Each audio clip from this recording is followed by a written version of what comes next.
Hey, everyone. It's night 3, and you know what that means. I tried to get a good interview. I felt I got a great interview for tonight. The person I originally wanted was former WWE NXT. He was part of the creative team, and he was one of the recently released WWE people. He just couldn't find the time for tonight to come on. He did get back to me. He told me to just get back in touch with him this weekend, and we are going to schedule something for the upcoming weeks. So that ought to be interesting. You know, I think about this. I think about when I first talked to this person about what we wanted to create and what we wanted to do. It was him and I that just basically did this on Facebook Live. And we would do the invites. And then we seen how disappointing it was that we would have an epic show scheduled, and sometimes just things didn't work, and that's how StreamYard became involved and things of that nature, and how the channel, how things have grown, how within the next couple of weeks I'll be promoting the Spotify and the Apple iTunes and Google Play, which the show will be available on. I just want to apologize because it's my own procrastination. I'm not very technologically advanced. So when it comes to the part of the StreamYard where it wants you to download and do those things, I'm not familiar with.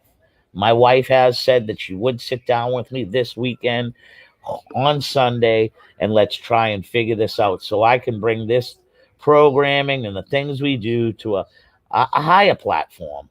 I look out there all the time. I see these different podcasts that are starting up. One I was just on, that it amazes me that how does these people that just started 3 weeks ago do better than something that's been going on for a little over a year? And I blame that on myself. But from this point on, I promise you that this program and this network will be taking off through Facebook, through YouTube, and through Twitch. And we wouldn't be here doing any of this if it wasn't for the man that I'm about to pull on, who created the gorilla position a few years back. Fellow Maldonian, fellow wrestling fan, friend. Some people call him two for the pink, two for the stink, Jimmy Fingers. I call him Jamie Forbes. Forbesy, we bring you in. What's up, brother? BBB, can you hear me? I can hear you beautifully. Okay. All right, man. I think your technical glitches come on Friday and Saturday nights only, just so it can piss off Mike King. Yeah, that's probably the deal. You know? So, it was probably a little over a year ago, that we really started out on this. You started the place. I just looked to pick it up with some wrestling knowledge and info. And when you and I first started this whole, interviewing and doing things, it's really become full circle to what you and I originally started when we would do the invites on the Facebook Live. And then it got to a point where we wanted to grow the interview segment so much that I was like, you know what? I got to purchase this StreamYard thing. And hopefully within the next few days, the channel will start taking off even more because the Gorilla Position Network will be coming to iTunes, Spotify, and Google Play, and everything that we do, no matter if it's Friday night free for all, no matter if it's Saturday night shoot the poop, or just being humble with Jason Rumble, wrestling fans will see the Gorilla Position Network. And I'm telling you, I think this is where it takes off. I think this is where in the next month or so, we're probably going to do a lot more. We're going to probably end up starting to do non-live things so that we can edit, post, and make a legit show, or people might like it to the fact that it's live. And we are here right now because of your creation, because of what you decided to do to pull wrestling fans in and have legit wrestling discussions. Not make it public, but make it private, where you knew you could control the atmosphere and you was getting nothing but the professional wrestling fan. I gotta hand it out to you. I wouldn't this is, Well, it you basically started is just like everybody's got their Facebook, and everybody posts things, just random things. And,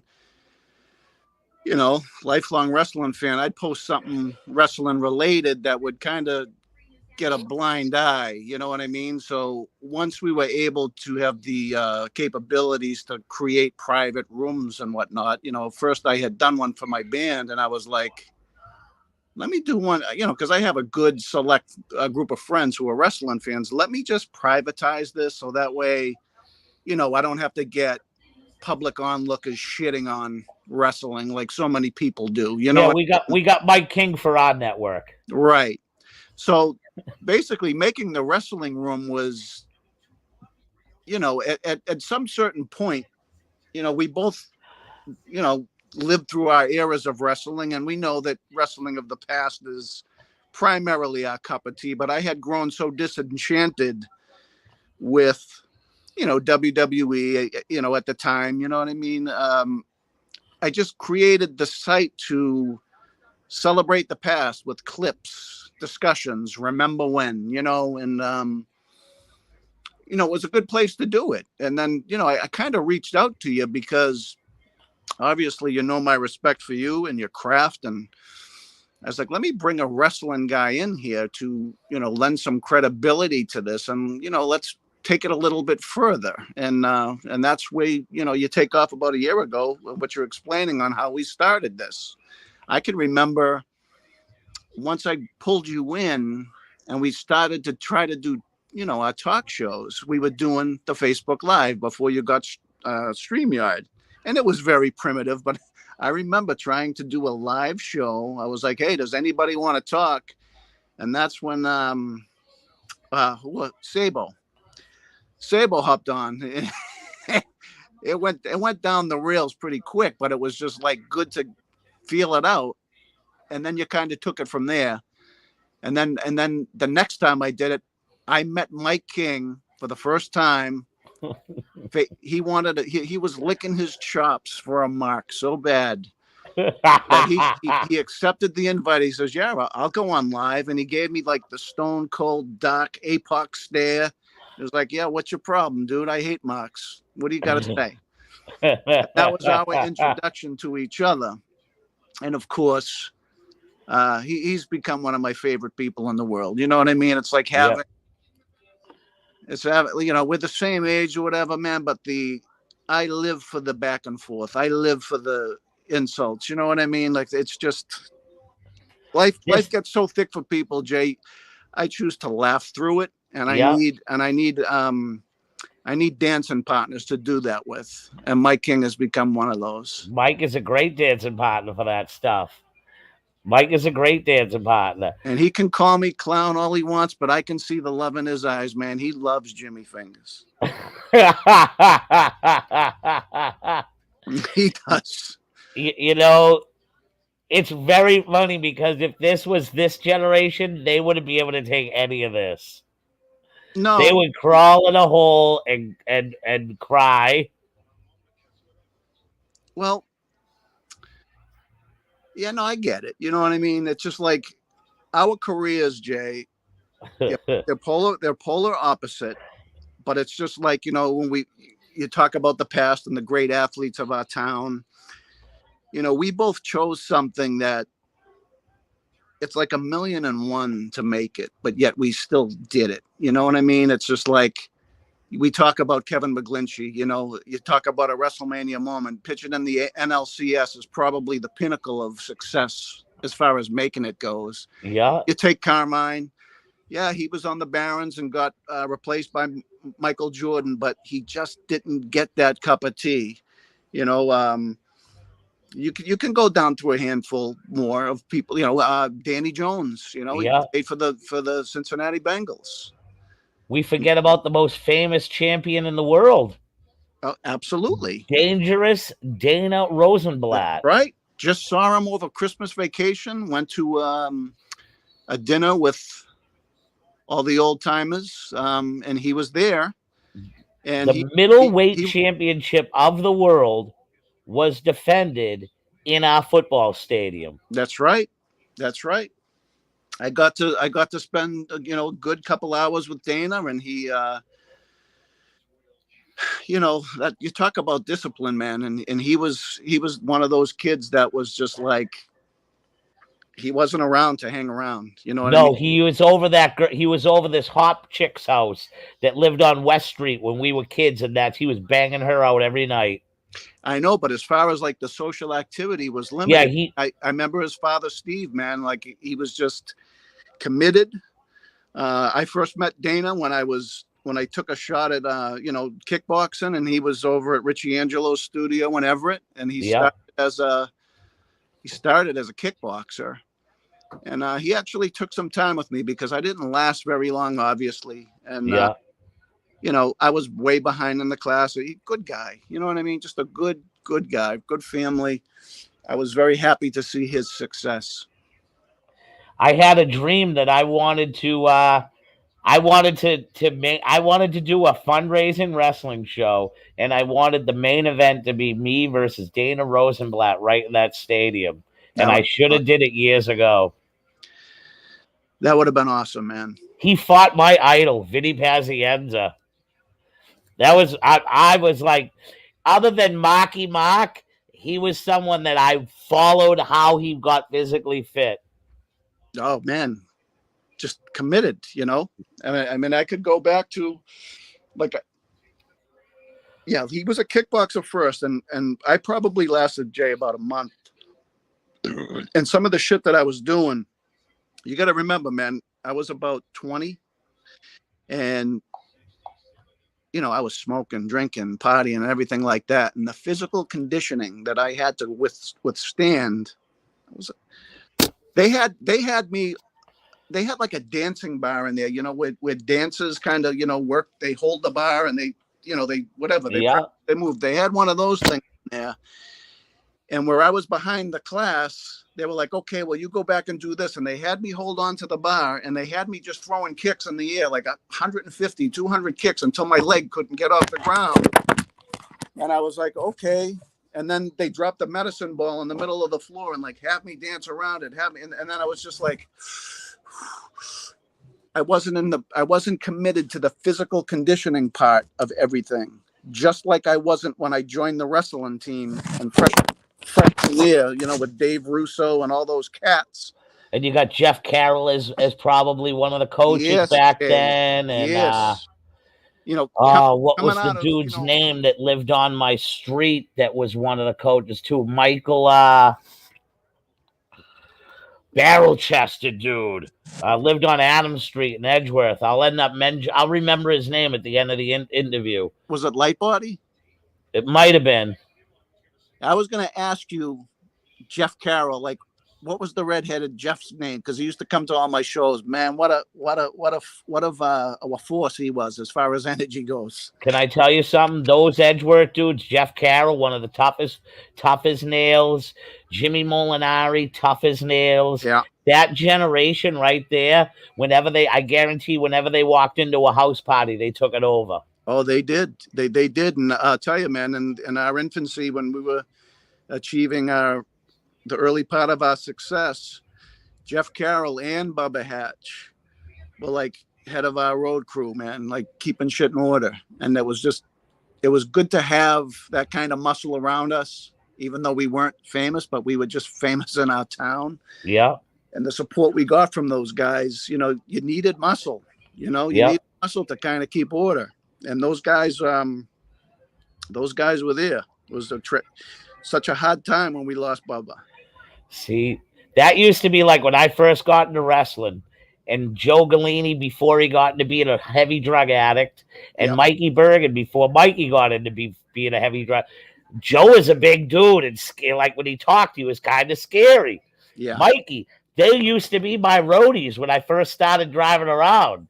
So whenever I went to places, people always thought like they was like, dude, he's a gangster, man. You see the two dudes he rolls with, they're no nonsense. And because Mikey had that one little shamrock, they thought Yeah. they thought he was Irish mob, and people used to always say you're part of the mafia, especially since after I became Tony Rumble's son, and many people thought I was his kid because Tony ran with, ran with the bookmakers. I mean, I have a shoveled past, you know what I mean? But I, everybody knows. But I mean, it I it know.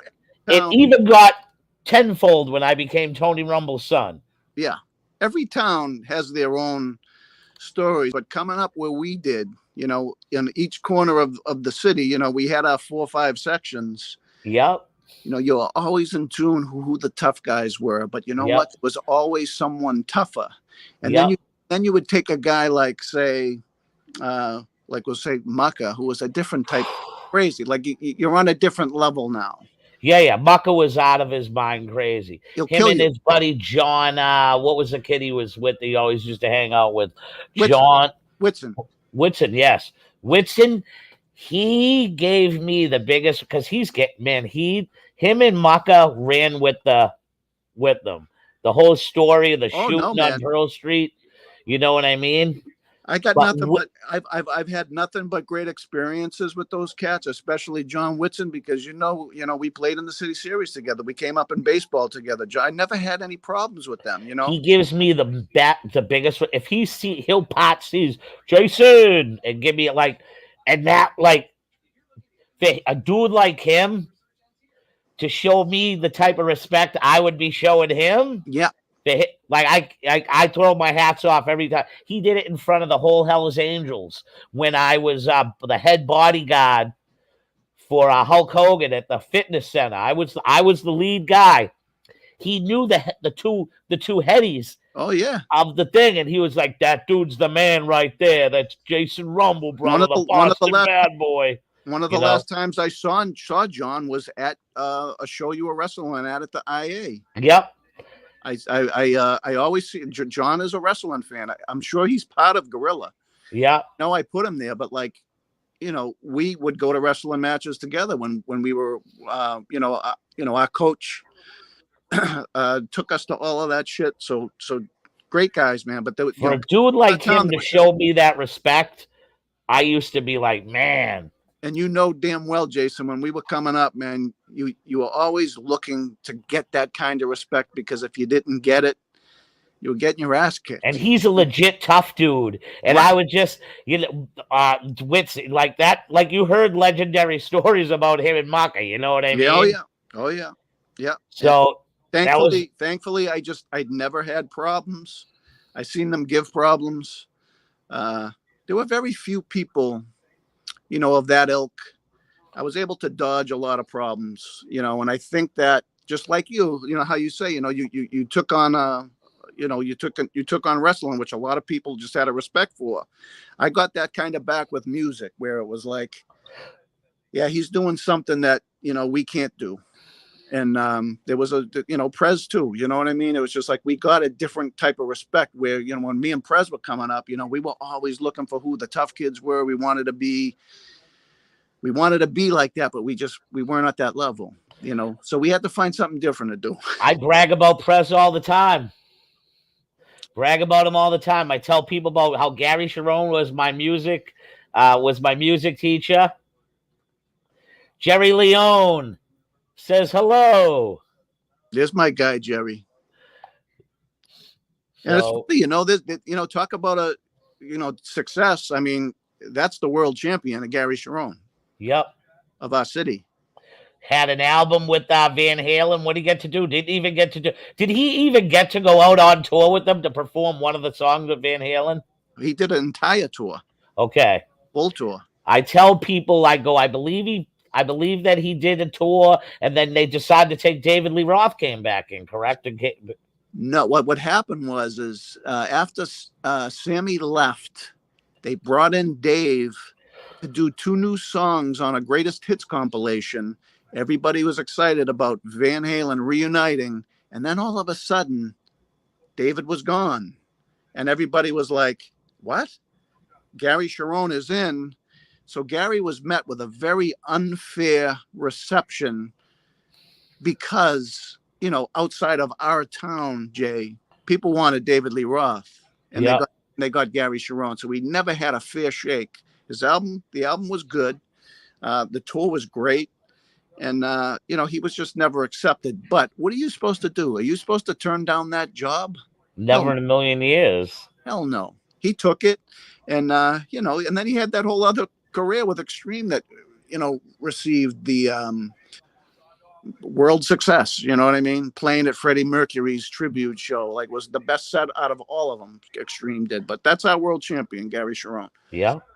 Yeah, I tell people all the time they can buy. I tell them about Prez's story that they were legitimately the first ever white rap band, and New Kids on the Block should have never been heard of. No, I mean, Prez could tell you his own stories, man. But like, talk about just touching it, just touching it, just getting rugs get pulled out from under you at any time.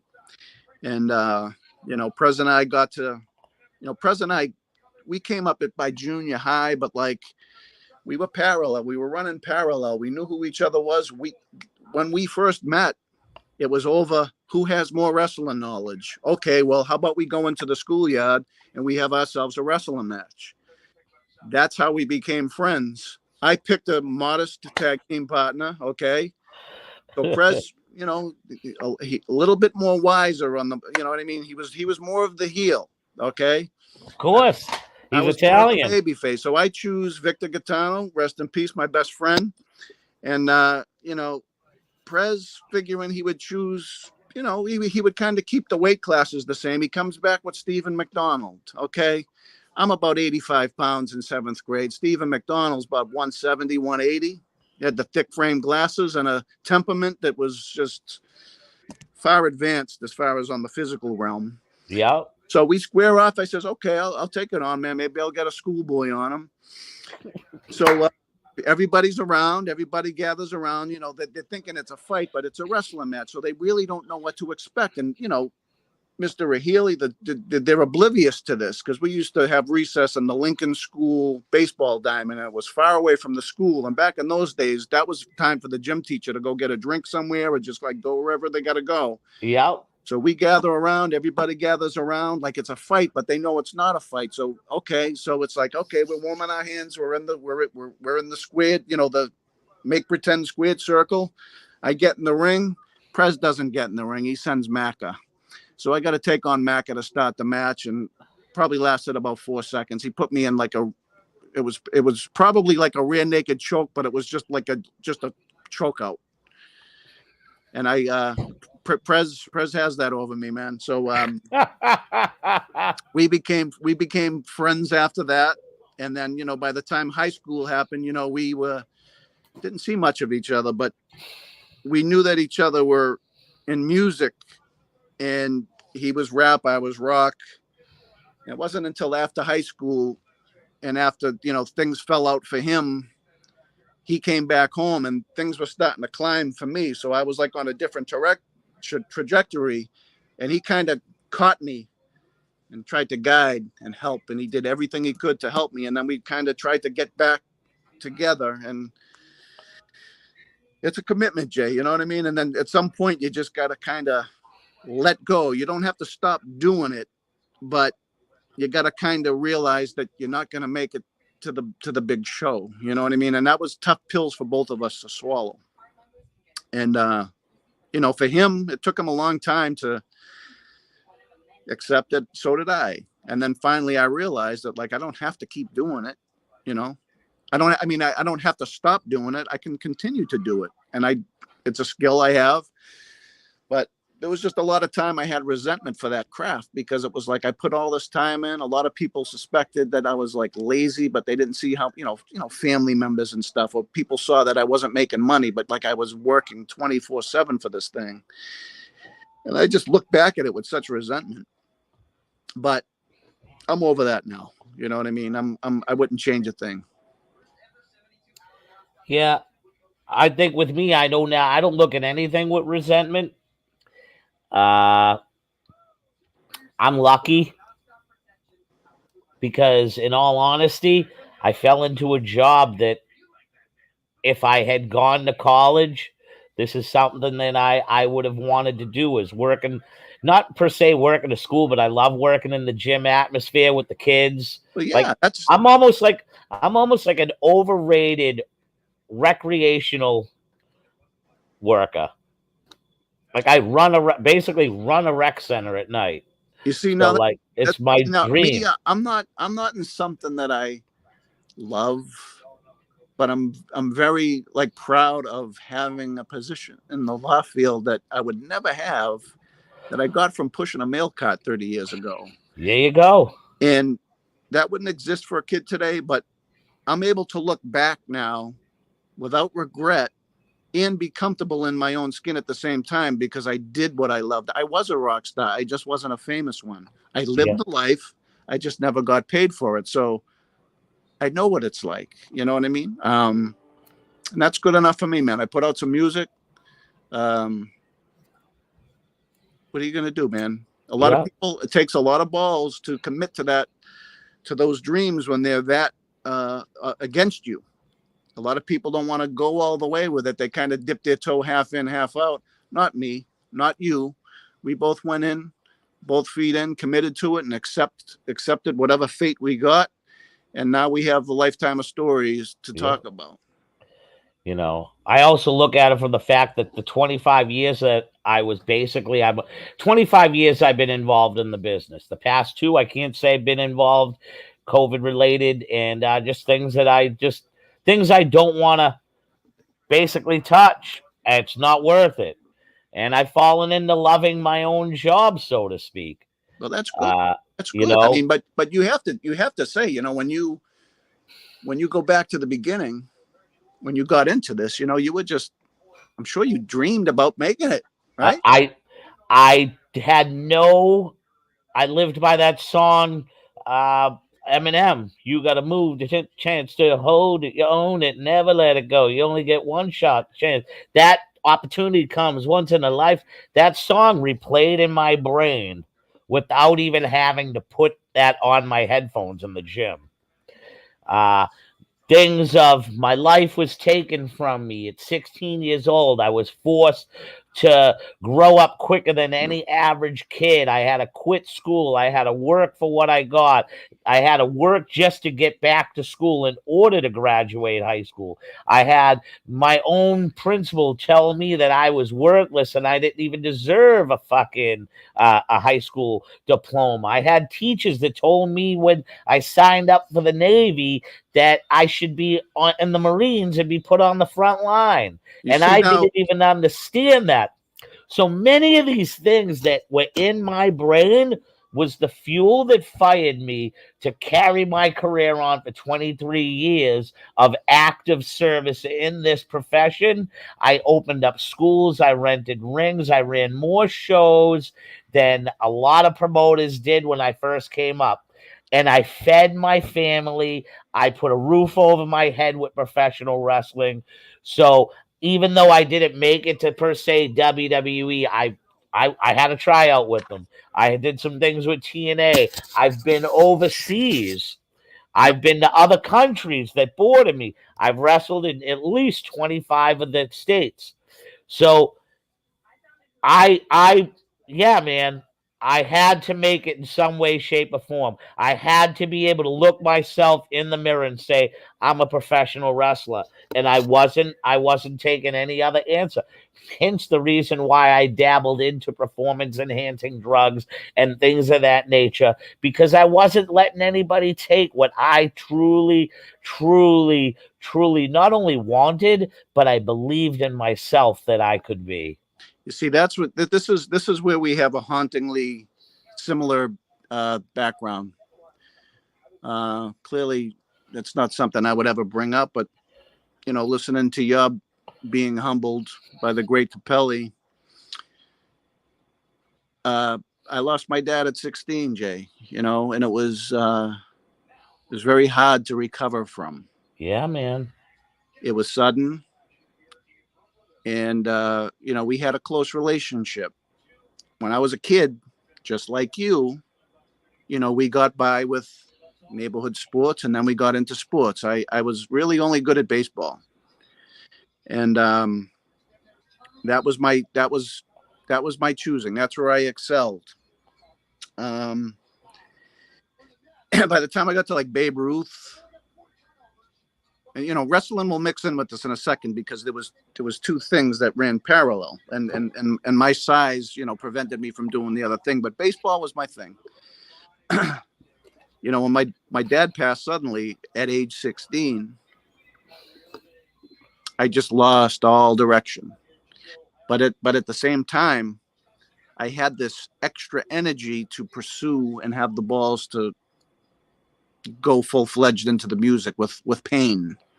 You know what I mean? And that always gave me that extra, I'm going to fucking do this. Not only make my father proud, but to tell everybody to fuck off who didn't believe in me. Yep. And, and then I got the double whammy. And then it was my mother a few years later. So it was like within a 5-year period, I was an orphan.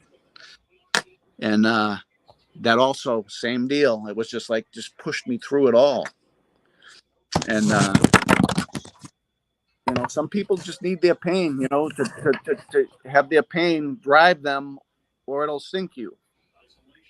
So I was able to use that pain. But hey, man, whatever it takes for everybody. Everybody's got their own story. Everybody loses their parents. Everybody loses somebody. It's how you recover from that, because it can really debilitate you, especially when it's someone like as close as your parents and you're young. Yeah. You got to kind of your own way, make your own mistakes. And thankfully, I had a ton of just a circle of friends that is just so endless that they got me through all that shit. That's why I say Malden was a great place to grow up, man. Exactly. Great place to grow up. I didn't want to be one of those kids, where I loved something so much that I didn't want to not have the balls to try it. And I tried everything I loved, wrestling now, where wrestling comes into this. Wrestling wasn't in my household, dude. My parents, my brothers, sisters, no one. I got into wrestling from my best friend's dad. Yeah. And my best friend didn't even like wrestling. When I would go over to his house, 7, 8 years old, 9 years old, I would go over to his house, and his dad would be watching professional wrestling. And, I would pass by it, and this would be like, every Saturday I'd go by my buddy's house. And it was that one day Andre was on that I actually stopped and was like, what the fuck? It was only the second time I was stunned like that. The first being like when I saw Gene Simmons in a video form, spitting the fire, spitting the blood. But it was Andre. It was during his feud with Killer Khan. Yes. He did a run-in right after his leg healed, because he had been out on that broken leg angle. And he did a run-in. And then I was just so blown away that I went back to Victor's house every Saturday in hopes to see Andre. But see how it was back then, Jason. Andre was not on every Saturday. No. He was an attraction. He was going all over the place. So in the process, okay, I'd be watching wrestling over at my buddy's house. I didn't have cable on my street. So they couldn't get the wires down. So I had the rabbit ears. He had WPIX. He had all he had the New York shows or whatever. So I'd go to Victor's house every Saturday until Andre showed up. But in that time, Bob Backlund was world champion. Fuji and Saito were your tag champions. So in that process, I was growing to love the personalities that I was seeing, including the preliminaries, S.D. Jones, Charlie Fulton. It was like, sometimes, those guys would really give you the belief that they would pull. I didn't understand the job of mentality. I always thought those guys could win. Yep. But it was like Captain Lou. It was the interviews between the ropes midway through the show that I was captivated by all the heels, Jesse Ventura. The way they would talk, they would just draw me in. I was like, when's Andre coming? You know what I mean? I didn't know that he was in Japan. I didn't know this. You didn't know he was Finally, working for Crockett Promotions down the road in the but Carolinas. I saw Andre that one time, and it was probably a full year since I saw him again. But again, by that time, I got hooked in by everybody else. I was able to tune it in with my rabbit ears on 56 and watch it every Saturday. And then there wasn't a lot of other friends of mine who was into it, so I had to seek them out through school, and that was Michael Hyde, the other athlete on my side. Yep. And we became so into it once I had a friend who also liked wrestling. That's when we decided, show some balls, man, put a ring out in the backyard. Well, how are we going to do that with no money, no resources? Well, milk cartons, plywood, piss-stained rugs from the projects. Put it on. Okay? And the next thing you know, we have a wrestling ring in my backyard. Then the next thing you know, people from the neighborhood are coming over, and we're having booked wrestling matches that we'd be booked in school, be like, okay, you're going to wrestle this one, this one, this one. Everybody comes to my yard, and we would have wrestling matches, and it was okay, but it wasn't very entertaining, Jay. You know what I mean? So I don't know. I'm sure you went to this, but at the high school, AFA came one time to do a house show. Okay. And me and Mike, we went. And that's when Mike started to figure out that it was, a work. I was like, what do you mean a work? He didn't use that terminology. We went to the match, we went up close, and we heard AFA call on the match. Okay? So then we went back to the drawing board, and then we'd watch, and, we'd practice moves on people and be like, I learned how to do a spinning toe hold, a sunset flip, all these things. But yet, unless your dance partner is allowing you to do that, and we're doing it with someone who's resisting, it wasn't working. So it was Michael Hyde who really figured out what was going on with this. So in due time, we expanded the Wrestling Federation. More kids would come, and they were like, okay, nobody's going to beat Michael Hyde, so how are we going to do titles? So we took cardboard boxes and cut them out into the shape of a belt, and then wrapped them in tin foil and taped them with colored duct tape so we'd have freaking shiny belts. So when it came time to really work stuff out, everybody kind of tailed off a little bit, and they were just like, yeah, we don't want to choreograph. We just want to, the tougher kids would come and just want to beat you up. So then we kind of just dwindled it down to people who wanted to work. And then we had about 7 or 8 people left, and we would choreograph matches for a while. But then we needed to add poles and ropes, because we didn't have that on the ring, because we couldn't figure out why you throw somebody and they'd bounce back. Yeah. So we got to put ropes on. So we got metal poles from the projects when they were replacing the clotheslines, cemented them in each corner, and then we needed rope. So we put on rope. Locked all the rope around, started throwing people off them, and they weren't bouncing back. Nobody was bouncing back. And then it got to a point where people were getting hung up in them and getting hurt and shit. And then my parents just cut it. They were like, one kid went to the hospital because he got thrown into the ropes and almost hung himself. Because we put him too tight. We didn't know what we were doing, but that's, that was my venture into the wrestling world. And again, by the time I got to high school, I was like, yeah, I'll be a wrestler. And then, once the training hit, and Mr. Zimmerman was in there and, saw me trying to work out an abdominal stretch. He was like, what are you doing? Climb the stairs at the high school. We had to go up and down the stairs. And I'm smoking and drinking. And I was like, I couldn't hack it. So I was like, okay, plus I didn't have the size. I was just a lanky kid. I just switched over to music from there. How did playing the drums come about? Playing the drums, and this is again a benefit that I had. I have an older brother who was a drummer, and they used to practice at my house. And he was in disco bands, and I don't knock disco. I love disco, man. And they used to have like 10, 12-piece bands, and they couldn't afford to rent a space to practice, so they would practice in my cellar, and I was witness to this. And I was more enthralled with the guitar players, to be honest with you. I was like, I don't want to be a drummer. And then my brother ended up getting married early and just left his drums down in the cellar. And he says, those are yours now. Wow. I was like, okay, well, I don't know how to play it. He says, teach yourself. That's how I learned. So when I got to high school, there was a couple of bands in high school, but they really didn't play. They just said they were in a band. So that's how I got in my first band, was because I had a drum set. So that was good enough. We just never practiced. And then after a while, I was like, I better get going on this stuff. And still, I was thinking more about the guitar. I had, then I started to meet the fellow musicians, Mick Pesatoro, Vinnie Tran, all these guys that played music. So I started to venture off to that crowd, away from the sports crowd, away from the wrestling crowd. And then I learned my craft from there. I got a good name for you after. Well, the number one influencer on me was Mr. Nick Luciani. I was going to say that. Okay. He was the one His guy. niece was smoking hot. I used to go to school with her. Oh, Got to tell you about Nicky, man. But we talk about our influence and stuff. Of course, yeah, my brother was a huge influence on me, right? But I was kind of going back, guitar, drums, Mick Pesatoro taught me how to play the guitar. And Nick Luciani, who took me aside, he's like, Jamie, our players are a dime a dozen. You got a drum set.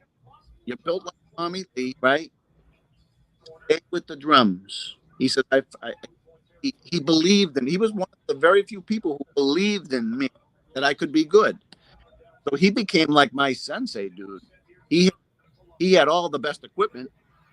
He knew he was a great player, and he just had an aura about him, Jay. Like he was a fucking rock star. yeah. Even though he wasn't. So I went under Nick Luciani's wing, and he guided me all the way through my early years, dude. And he says, He lived in Edgeworth. He lived on Oakland Street. I went to his garage. Like we would go and smoke up and go to his garage, and like he'd break out his double Marshall half stacks and his $1,000 guitar with the murals on it. I was blown away by this guy. And he, once he started his band, I wanted to be in his band so bad, but I just wasn't good enough yet. What was the name of his band? It was Legacy, and then it turned to Erotica, and Erotica. That was it. They were fucking incredible. Incredible. Now, why did they ever make it big? I often ask that, because I didn't quite understand it. But like Nick, his buddy was also an Edgeworth guy, Eric Minervini. Yep. He was his other guitar player, and then he had his buddy from Medford, Ron Chavo, on bass, and it was just the three of them, and they were missing a drummer and a singer. Singer ended up being Billy Katowski. You know Billy, right? Yeah, I heard of Billy. But phenomenal. And he brought in a drummer from Burlington, and they were now those guys were older than Nick, so they were more experienced. So they put this super band together that was just like, they were progressive. They were like everything I wanted to be. So then I became like sitting beside that drummer and watching him play. They built it up within 6 months, and they started to do the club circuit. And I couldn't even go yet because I wasn't 18 yet. Yep. And even a lot of those clubs were like 21 and over. So when I was of age, I couldn't see anyone. So I would say, how come you guys aren't playing more? What's going on here? You guys should be recording records. But it turns out, Billy had a successful electric business. The drummer was, they had their priorities in order. So I don't think they were in it for the long haul. And Billy just kind of focused on his business more. And then I remember Nick Luciani took over one of the local Malden bars there, the one that was next to UFO Furniture there on Ferry Street. He took over. It was the End Zone, and before that, it was on Ferry Street. But that was in the 2000s. That was because what ended up happening with Nick was, after his band disbanded, like I didn't take off until like 94, 95. And then Nick started up another band, which was kind of like, an Aerosmith style band. And in the 90s, it was a different scene, man. It was Rage Against the Machine. It was, the alternative style where the hair metal and heavy metal thing was kind of passe. Yep. So we were doing the right thing at the right time. And they were kind of just more, not that rock ever dies or whatever, but like the genre was kind of like, okay, what's hot?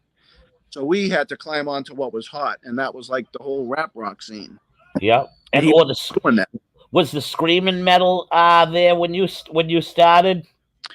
Yeah, it was. But like what the forefront of it all was like, again, you got to think 94, 95, 96. It's like Red Hot Chili Peppers emerged, Pearl Jam, Soundgarden. The Beastie Boys were big again, Rage Against the Machine. It was just, it was, Now Sean McCarron, was he the lead singer of your guys' band Tribal Wisdom? yes, but he was doing something else. He was doing Bricklay with Mike Lucia.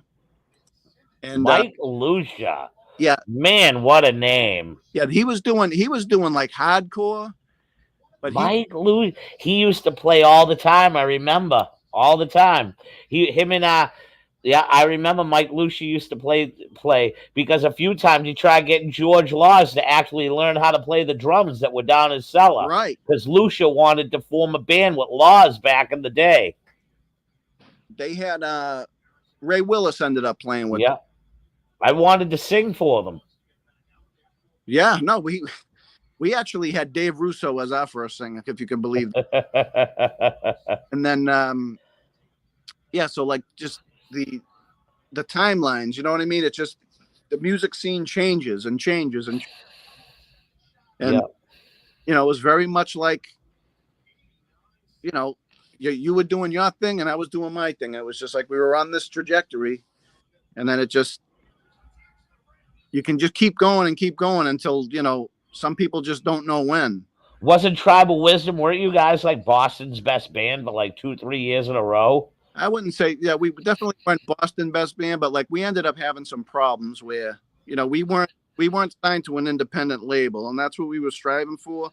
The only thing that we were able to do was bring in big crowds, and that's what the clubs wanted. That was your goal. It was like, how much can you draw? And where we're from, we had the support of the entire city. Yeah. So we would be, bringing in 300 to 500 people to these clubs where we were a no-name band. They were surprised. So they would never fully staff for us properly. So playing aggressive music, right? It was like sometimes there would be trouble and they didn't have enough staff to handle it. So one night, when we achieved the highest venue to play at our level, we were the headline act, filled out the house, and a riot broke out. And then there was all kinds of liabilities going on after. And then the next thing you know, because we weren't a signed act, all the other clubs were talking. They were like, you can't bring this band in. They're going to bring trouble. And next thing you know, all our dates were canceled, like for the next 6 months. And we were heading towards the paradise. Like we were getting to that level. And the rug swept out. And that's where Prez stepped in and kind of helped us out. He was like, all right, regroup, take some time off, record a new record. And we did that. We figured, after 6 months or so, people would forget about it, but they didn't. We wound up playing like shitty clubs. Those guys wanted to keep going, but I didn't. I was just like, I couldn't handle going like this and then falling down the slope. I couldn't deal with it. I mean, I did it, but like I was going through the motions at one point. I was like, we're never going to get this back. Do you think if you had a stronger, do you think if you had stayed behind it more, that it quite possibly it would have broken through, or do you believe you made the right decision on not I have not really regrets there. chasing? I have regrets there, but just like everything else, what we needed was someone to come in, like who believed in us, and like a manager. We needed some kind of rep. We had a booking agent, but with those riots, we put him out of business. And that's kind of where, when we got towards the end, when I spoke of like, guys like Tony Rumble. It was just like, we were trying to find all these other ways to stay alive. And, we had something that we were going to try with Tony, which you know about. Then he passed, and it was just like another kick in the heart. We would have, because that would have put both of my loves together. Something to do with professional wrestling. It's like, I don't even care if I make it at this point, because this would be great.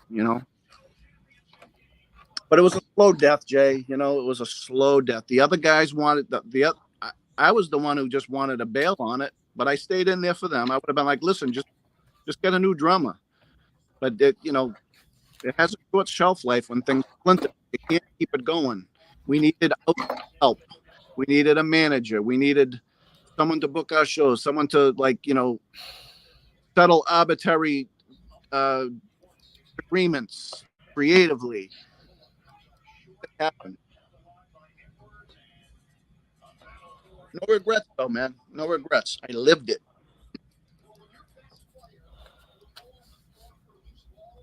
What school did you go to? Lincoln? I did go to Lincoln, but I went through grade school at Daniel's school. That's now a condo. Yep. But you went to Lincoln Junior High. I did, after Proposition 2.5, if you remember that school. Oh, yeah, I remember that. The schools, yep. So we got forced out to in early, but I would have wound up there for junior high anyway. All right.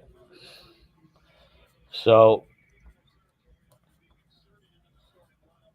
it's awesome that we just basically talked Malden, and we talked life right here. And we're coming up to the very end. I like to keep these right at around 60 minutes. And as always, I always like to wrap it up with the name game. So I'm going to mention some names, and whatever comes to mind, please feel free to express one or more words. The Biz, Frankie D'Arienzo. Frankie the Biz. I got a lot of love for Frankie, and he's an oddball, man. But without knowing him, it all started at TJ's. Clearly, you know what I mean. I was running that joint, and I had all these people working for me that I didn't know. But wrestling was our thread that linked us. Our love for it. And I did my first tattoo. I became a tattoo artist when I retired from music. People don't know that. Sean McCann, all of us, we took up tattooing. So how does Sean McCarran have a tattoo parlor, but you're not there? Well, this is a great segment to go into. We all started at the same time. I was taught by Danny Payne. I don't know if you know who he is. I know Danny Payne. His sister, his sister used to send me dirty pics back in the day, legit pictures, and give them to me. Because she was like a hooker. No shit. Alexis, I believe her name was. All of this was in the TJ's time zone. He started coming in. I was first out of all of us to actually get the equipment, and he just took me under his wing. He was willing to teach me, and therefore, Marcus. You remember Marcus? Yep. Marcus, Sean, everybody. Danny was a great teacher, man. And he was very hard on me, but for the best, because it was like, I'm retired from music, but I still want to be rock and roll. Tattooing is probably the next best thing I can do and make some money at it. Do you still tattoo now? No. What happened to Danny Payne? He lives in the Keys. Good for him. Still in touch with him. So wow. One of his, it was like probably like paying your dues bit. It was just like, okay, here's your shit. Let me show you how to guide your hand. Go buy some chickens, some raw chickens, fruit, tattoo on all that stuff. And when you're ready, you'll move to the next step. So he comes over, puts a stencil on my leg like he's going to tattoo me, and I'm going to watch him. He puts the stencil on me, guides me through one line, and then leaves. He says, finish it up. So I had to tattoo myself. Shaky all over the place. I put this thing on my. I can't show you, but it's right here. So I put this monstrosity thing on my. It was just awful. Shaky lines all over the place. He was like, "Okay, next." You know, he ends up fixing it up for me. And he demanded me to be like 24/7 with this thing. And when I slacked off, dude, he was hard on me, and I respected him because he was giving me his time. So by the time I get to Frankie, he's my first victim. The Biz tattoo. Yeah, he had one that was there already, so I was like, just carved it and carved all kinds of scar tissue into his arm. And he didn't care, man, because that's how my tattoo career began. It was just like free tattoos for everybody who wants to get banged up. I put about 100 bad tattoos on people, and then that was my lesson, man. It was like you just learn. It's trial. Yep. If you could get the skin, people willing to get the skin, and believe me, down TJ's, there was a lot of people willing to give up their skin for free tattoos. Yep. And my pitch was, listen, let me get my chops in. I'll fix it later. And I did for most of the part. I fixed a lot. Big Billy was my tattoo guy for all of my tattoos. Well, the funny thing about Sean was the latest one, right? So Sean was the latest one to try. So Sean actually gave me his skin. And one thing I couldn't decipher was you had a needle for outlining and then you had a needle for shading. So I put a big koi on Sean's chest and I did the whole thing with a outlining needle and colored it in with it took 17 hours. It's on his chest. He wears it as a badge of honor. So after a couple of years or so, after the great tragedy of what happened with Sean, you know what happened with Sean and his mom. Yes. Okay. I don't know. Him and Danny went into business. Sean had some money put aside. Danny had some money aside, and they both went into business together, and they opened up that shop. I was like, Kaleidoscope was originally owned with Danny Payne? Correct. Yes. The one in Cambridge? 2003. Oh, wow. And at that point in time, I was slacking so much that Danny was just like, I'm not giving you anything more. He says, you haven't shown me enough. That was his way of tough love to step it up. So I stepped it up. And I got to a point where I was like hurt. I was like, you guys are in the shop and there's not a spot for me. By this time I had been tattooing for, good 3 or 4 years. But in reality, I wasn't good enough. I needed to work it out. So I spent the next year working my ass off. I got to a certain level where I could do a good, fair tattoo. You know what I mean? Like a good eagle or just something that someone could get off the board. Yeah. So it was Sean. Sean was the one who got me my license. Sent me to all the courses that I needed to. I got it hanging on my wall, man. I'm proud of that thing. I became a professional tattoo artist in 2004. And by the time I got to work in that shop, I was back to kickboxing with Dana again. I was like so far behind everybody else. I didn't have Danny's guidance anymore. I didn't have, and all the people that were working with Sean, they didn't know me from a hole in the wall. They looked at me as like, there's another mouth to feed here. This is like going to cut into our business. And they were so tough on me that normally I could take it, but it was just like it killed my confidence. They weren't trying to help me. They were trying to kill me. Yep. So I took all my shit. I was like, I didn't quit. I built a shop in my house and then tattooed the next 10 years on like friends, family, and coworkers, and just kept it a side business because I loved it. And then it got to a point where I didn't love it anymore because people would come in with shit that I just didn't like. I was like, how can I put my heart into this? I can't put my heart into this. I don't like it. If I'm just doing it for the money, I can see why people who choose any kind of business, especially one they love, when it becomes their job, why, okay, now I have to do this for money. It changes your whole outlook on it. I'm now tattooing for money. I have to do this piece of shit that I don't agree with. I can't put my heart in it. So that's when I cut the cord. I cut the cord for the right reason because I can't lie to myself anymore. I don't want to take an art and bastardize it so much that I'm going to just go through the motions on this. All right. Same thing for music. It was like, my heart's not in and I'm out. All right, let's get back to the name game. Sorry, man. That was a long-winded answer on the. It's all right, buddy. Let's get to, how about George Laws? George Laws, man. I'll tell you, man, the love I have for that kid, that man. This is a kid that was one of very few people to see my heart fall out on my chest when I lost the City Series. He was my first baseman, and he knew that I gave it everything I had. I'm talking about pitching to Brian Hatch, who was a man child. We Yeah. lost to a better team. And it was pretty much from that point on, I lost my love for baseball. But George brought me back in my 30s. He brought me back a love that I had that I never thought I could achieve again, and play baseball with him, as you did. Yeah. And I got to play over 30 baseball for 8 years with him.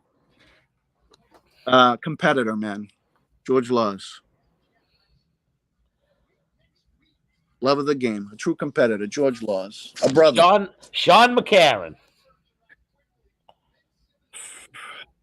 Blood. Absolute blood, man. He was with me for my hardest times and my greatest times. You know, when my mom died, he he was there to make sure that I was fed, because I told you I was an orphan by then. Although I had family, I was alone. His mother, they would feed me. You know, they make sure I was fed. And he was, out of all my friends, he was the only one that was able to really get through to me and pick me back up. Yeah. Make me believe in myself again and just push me through, man. Always there. Just a pillar. Solid. Three names left, and we'll go with Ken Mazonson. That's a good name, man. That's a good name, because he falls right back into that whole, my youth. Baseball. Okay. When I was a 10-year-old for the A's, I had Sam Steed, I had John Buckley, I had all these. Like, I didn't have thick skin yet, man. So I had no confidence, and I had a tough time getting through those days. Kenny Mazonson was willing to put me on the Dolphins, his team.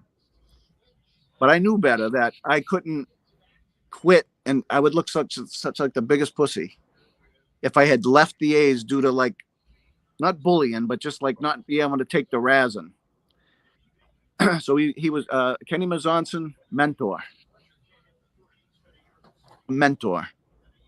Can I tell you, nowadays they call tough love bullying. Yeah. No, It sucks. It was almost like it was a test from him, but I look at everything he's done for so many kids. He's a mentor. He is one of the biggest influences to youth sports in the city of Malden. Absolutely. And I was great with him taking an interest to make sure I got through that stuff and stay in it. You know what I mean? And not quit, because I know he sensed I was ready to quit. So he gave me an option to, to go to his team. But in reality, he was just telling me, stick it out, dude. Exactly. All right. Joe Noon. Wow. That's a good one, man. Another blood brother there. Joe Noon came into my life later.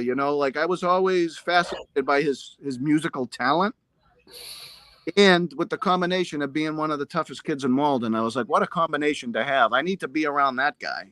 Yeah. And of course, hanging around with, that side of Malden from my side, it was like, we never really crossed paths until later.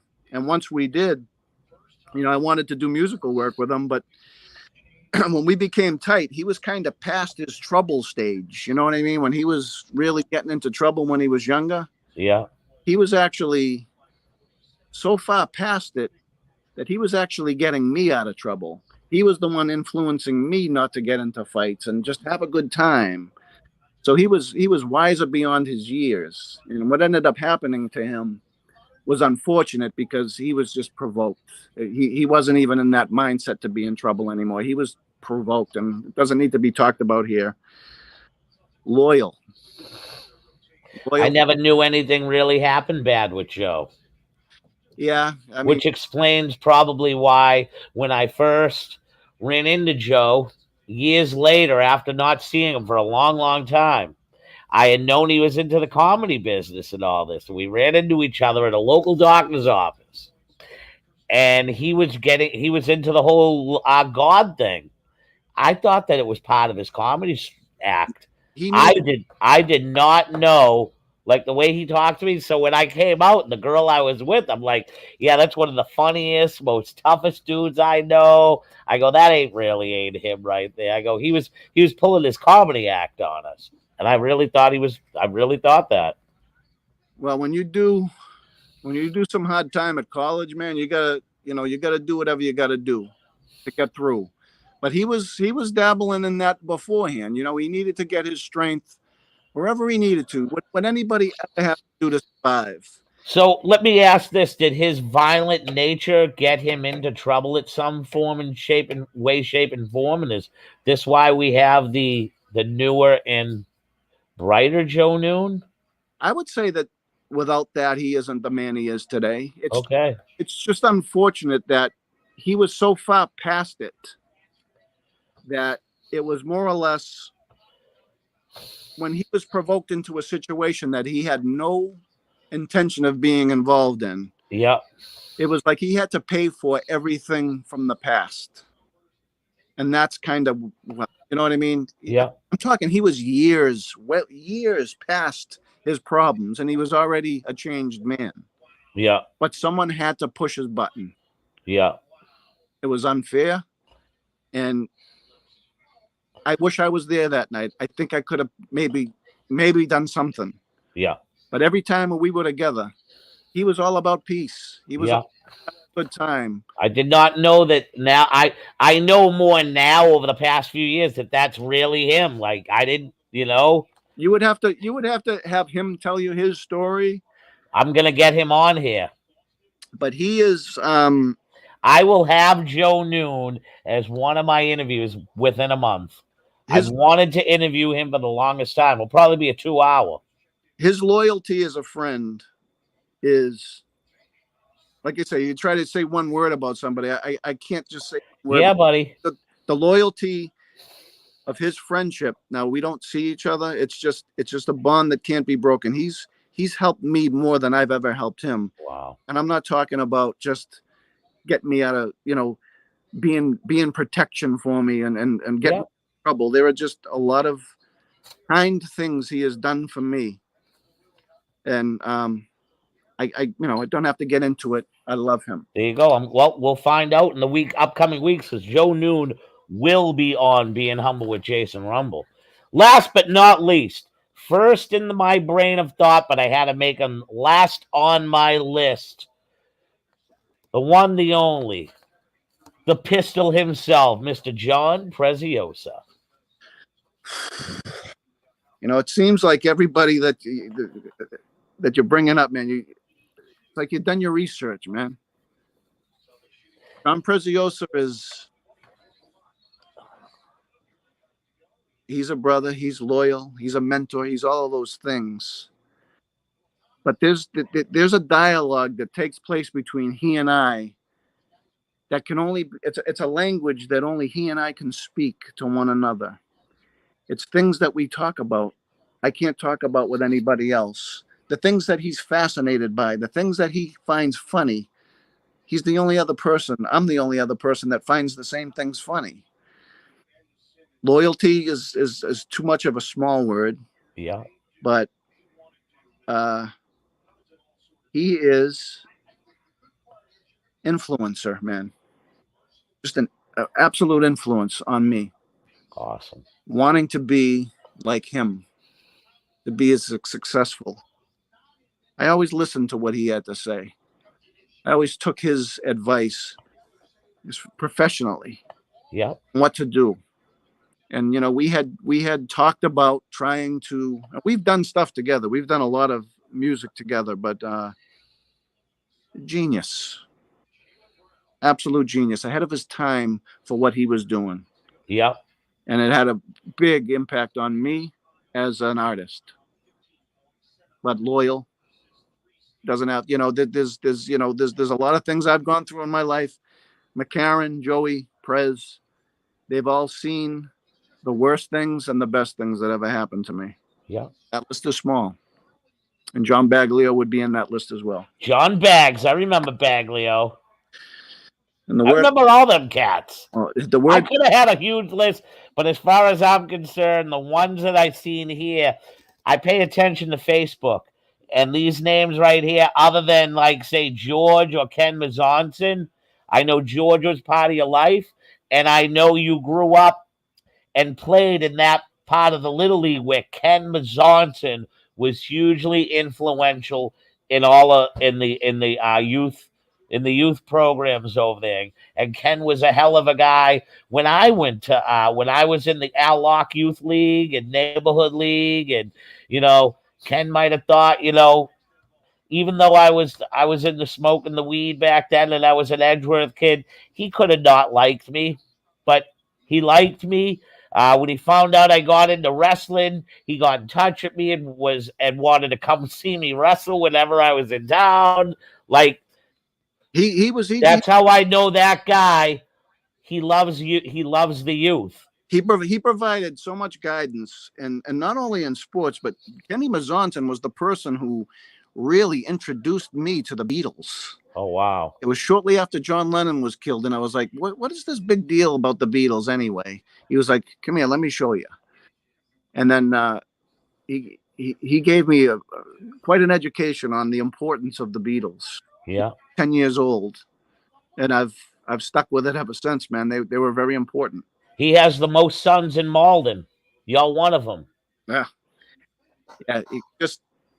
He's a fabric of my youth. He deserves one of those lifetime achievement awards recognized by a huge a parade type of style. Like, he's that type of guy that has done so much for the youth of Malden and the sports and the upkeep and upbringing. Like, Ken, I can't say enough good words about Ken Mazonson. I do have one beef with Ken Mazonson, and I've told him this the last time I saw him. I says, you know what? You remember my A's team, okay? We were a juggernaut, okay? Now, George Law said the same thing. Those A's teams were incredible. I will admit that I had the benefit of run support as a pitcher. I had Larry Hicks hitting 3 bombs a game. Lawrence Hicks, I remember him. Great athlete. Okay, so in order to succeed in Little League, you had to have 2 pitchers, not one. You know what I mean? If you were going to go the distance, you had to have more than one person who could actually pitch. I was the number 2 behind John Whitson. We were 14-2 that year, and somehow Whitson just happened to lose two of the games, just fluky. But I was 7-0, dude. Yeah.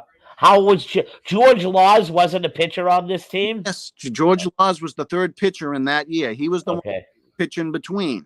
Yep. You know what I mean? Because we needed more than 2. I mean, every team had 3 or 4 people that would pitch because I knew rules. George threw smoke when he moved into my neighborhood. I told him I was a catcher. And bro, he used to move me 2 feet back. He had moved back up. That crazy windmill fucking delivery. Yep. But anyway, Kenny was in charge of the All-Star team. Now, I wasn't the best kid on the A's, man, but I was probably about 3rd. But I was better than each team had to have a representative, and the A's were stacked. And he put me on the All-Star team as a friggin' alternate. And I'm looking down the lineups. I'm like, Kenny, really? I don't know if that was because I didn't go with the Dolphins or what, but I still let him hear about that. I took that fucking that hat. I took that alternative hat and I stomped on it. I was like, peace. How dare you? I was an all-star that year. And you put me, you know what an alternate is? You sit on the bench until someone gets hurt. Yeah. I earned an all-star shot that one year because I was never an all-star any other year. But I had good season. I was I was the number 2 pitcher. Ask George. He'll tell you. I know. I knew the whole team before you even, when he moved into the neighborhood. He told me all about it. Richie Willis was a nightclub singer, but he was our coach, and he was the best coach I ever had because he taught kids how to believe that they were better than they were and play above and beyond of what they really were. And that and Kenny.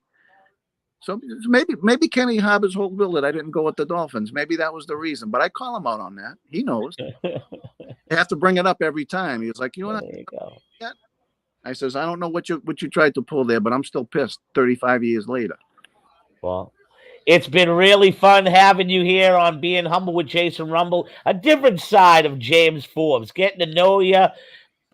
Man, there could be people listening right now that really thought they knew you, but this hour and 15 minutes might have gave them some more insides on the man, the myth, the legend, Jimmy Fingers, two for the pink, two for the stink, aka James Forbes. So with that being said, I want to thank you for being on Being Humble with Jason Rumble. But before you go, I always ask people, what do you look to leave behind when it's all said and done? Me? Yep. You know, the most important thing to me in my life now, I want to be just remembered as a number one, a good father, family man, and a loyal friend to those that have, that have touched my life, and that includes you Thank you, buddy. I and greatly everybody, appreciate your friendship. everybody else that you have brought into my life, and that means the great Capelli, Mike King, Ape, Ape, Ape, Sidewalk Sam, all these guys, man. I'm proud to have 1,000,005 friends. Come off So, a certain way, but like people who really want to know who I am, yep, they can see right through the facade, man. I got a soft heart just like everybody else, man. I just tend to hide it a little bit. I kind of yep, use tactics to laugh through life and all of its adversities with my style of comedy, which is just like Mike King says, if he don't like you, he's not going to bust your balls. yep. If he doesn't like if he doesn't like you, he's just not going to say anything to you. So that's how I know I got a piece of his heart, man. So I know that usually every week you'll put out a song on your Facebook and drum to something all new. Say there's people out there that are like, man, I didn't know Forbes was in a band. Is there anything out there that people might be able to pull up and see James Forbes in action? My life's work is under the Tribal Wisdom moniker, which could be found on YouTube. All clips of live performances are there. All of our studio work. That is the highlight of my music career. I've done some other music projects. There's some stuff with me and Prez out there. Cool. Prez actually stepped in, so we know what would have sounded like with Prez and Tribal Wisdom. He cut a track with us when Sean was going through his time dealing with his situation at home with his mom.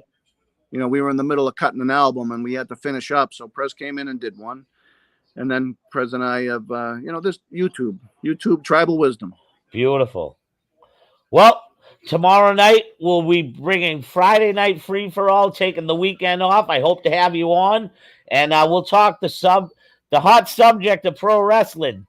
You know, the subjects that came up, the if, ands, and what's about, and we'll just touch base tomorrow night at 8:00. Hope to have you on there, and I want to thank everybody out in Facebook, YouTube, and Twitch for listening tonight.